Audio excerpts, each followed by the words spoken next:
Hello, welcome back. My name is Imelda and today I will make your life very simple. How? Well, today's lesson is for all those who are struggling to learn grammar rules, especially the English grammar rules. So what do we have in store today? We will be learning about the verb to have. Okay, so we have the verb to have, and let's learn how the verb to have is used in various sentences, in various situations, and it is used correctly and more precisely.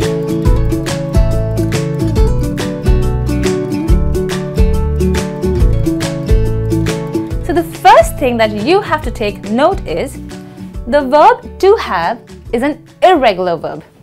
Okay, so this is your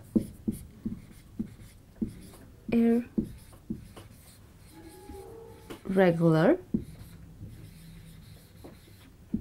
verb. What do I mean irregular verb? Well, do you notice these three words? Have, has, had. Well, it's the same or is it different versions for the verb have, but when they change tenses, they change the endings. That's why it is an irregular verb. Now, what role does the verb to have plays in English? Well, it has two primary roles. First is as a main verb.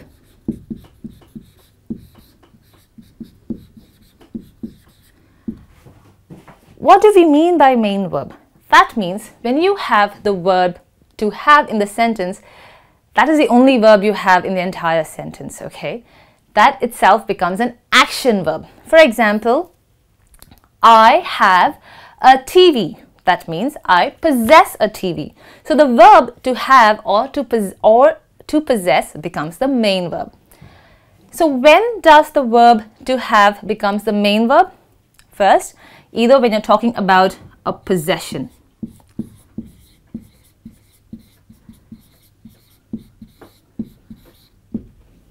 What all can you possess? Or what all can you own? You own a TV maybe, or a fridge, or a washing machine, or a car, or anything, a book, pencil, pen.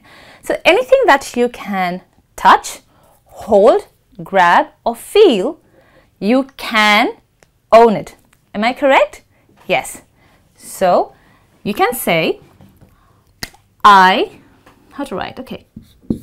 I have a TV. I have a TV. That means I own a TV. But how about things that you cannot hold or you cannot touch, but you can feel, like your emotions? Now, when I'm talking about simplified, that means I'm talking about the verb to have used in different ways, right? So I want you to open your minds a little more and just be a little more creative. So now when you're talking about possession, we're talking about possession of something that you cannot see. Maybe, for example, feeling.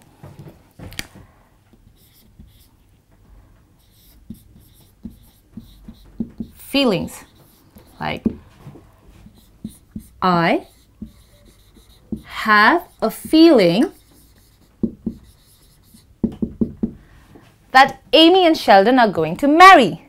Rings a bell? Yeah, I know, I love this show. So I have a feeling that Amy and Sheldon are going to marry. What else can you possess?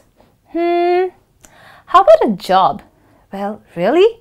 Yes, of course, you do a work and you do it quite often. Nobody else can do that job, right? So you say, I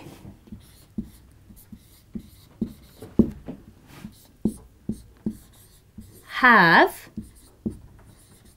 a job. I have a job at probably Macy's. I have a job at Bloomingdale's. So I have a job, okay? So you can have a possession of a tangible item. You can have a possession of feelings, or you can have a possession of something that you do. For example, a job or a habit. Example, well, I have a habit of reading books in the morning. So you got it? It could be job or habit or anything that you do regularly. I think it's habit, yeah. I'm sorry, mind my handwriting. I have a job or a habit. So that's how you can use the verb to have as a main verb. So what else can you use, or how else can you use the verb to have? Well, the verb to have can be used as an auxiliary or a helping word.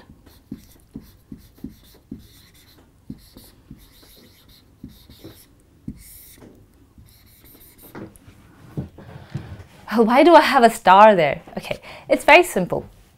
What do I mean by a helping verb? That means I will use this verb and another verb to show an effect or to make a sentence grammatically correct. That means one particular verb will be insufficient or will not be complete when you're talking about an action. All right, let's, for example, I've been to the US. Something's wrong there. Or I be to US. Again, something's not right. The correct way of saying is I have been to the US. So when do we know that I need the word to have for another verb? Okay, anytime you're talking about a perfect tense, you need the verb have. What's a perfect tense? Well, let me explain. Let's say you are doing an action, okay, but it has started, not now, maybe sometime before, like probably a day ago or a year ago or a decade ago. And it went on for a period of time. That means you started in the month of January, you did something, and you've been doing it in February and March and April, but you completed the action. That's when you say perfect tense. Let me write it for you.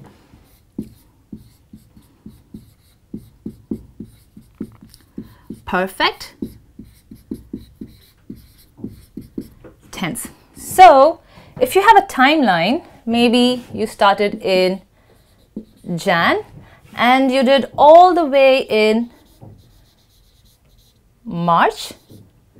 So you use the verb to have here. That means you've been doing the action not once, not twice, but many times over this period. Okay? The second thing that you have to notice, so this becomes for your perfect tense.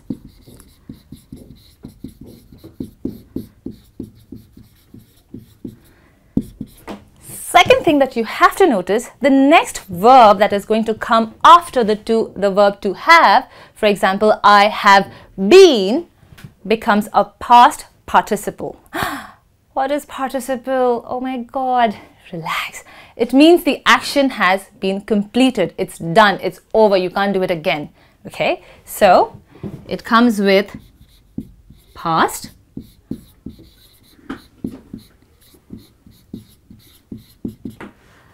So, the verb to have will come with another verb which is a past participle form.